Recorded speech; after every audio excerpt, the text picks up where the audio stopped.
Well, coming here today reminds me that my book, Disciplined Minds, was also stolen from New York University. The library here isn't open to the public, but I used a scam to get in and do research many times while I was writing the book. Like other big libraries, the library here gets government publications free under the condition that it make them available to the public. So I would tell the guards that I wanted to look at the government publications, and they would let me in. I think once I even did look at the government publications. I mention that just to introduce an irreverent attitude toward universities, because I think that's the attitude we need to properly discuss academic freedom. Today I will argue that the biggest threat to academic freedom is disuse. By disuse I mean that the people who have academic freedom rarely use it. And I will argue that this disuse is no accident, because academic freedom is given to the people who are the least likely to use it. And because academic employees don't need academic freedom to do what they are hired to do. To determine whether or not someone is actually using academic freedom, we need to think about what academic freedom means in practical terms. All salaried professionals, from architects to doctors to journalists, are given some freedom to choose what they will work on, some freedom to decide how they will do their work, and some freedom to express their views. But that's not academic freedom, because their employers can veto anything they do or fire them for it. You have academic freedom only to the extent that you can work on topics that your employer would otherwise not allow you to work on, and to the extent that you can do your work in ways that your employer would otherwise not permit, and to the extent that you can express your views, express views that your employer would otherwise not allow you to express. Only one group of salaried professionals is given academic freedom, and that's professors or faculty members.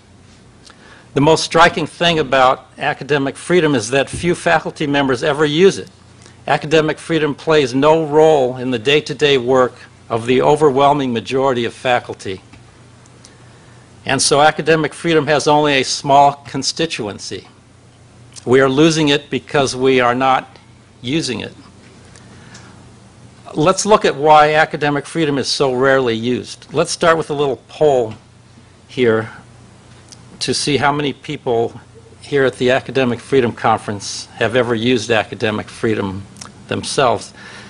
If you have ever spoken out or done something else at work that would have gotten you into trouble or fired, if the academic freedom rules had not been there to protect you, please raise your hand. Most professors, however, go their entire careers without ever using academic freedom. Professionals in general are intellectually and politically timid. For example, most professionals go their entire lives without using their First Amendment right of free expression. That is, they never once speak out in a way that would get them into trouble with power if the free expression laws weren't there to protect them. The reason why academic freedom is so rarely used can be traced back to the fact that work in general, and professional work in particular, is an inherently political activity. This contradicts the usual view, which is that technical work is not necessarily partisan, but is often corrupted by politics. In the Dilbert comic strip, for example, work is always corrupted by politics. When I say work is political, I mean it affects the distribution of power in society. The work of salaried professionals is politically sensitive because it involves decision-making in which their employers' interests are at stake. Thus, the product of professional labor is political. It takes sides.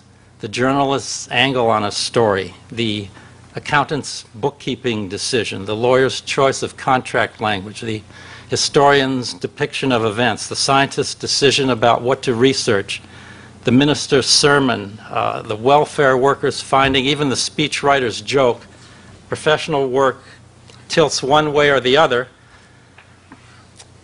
but the way it tilts is never an accident.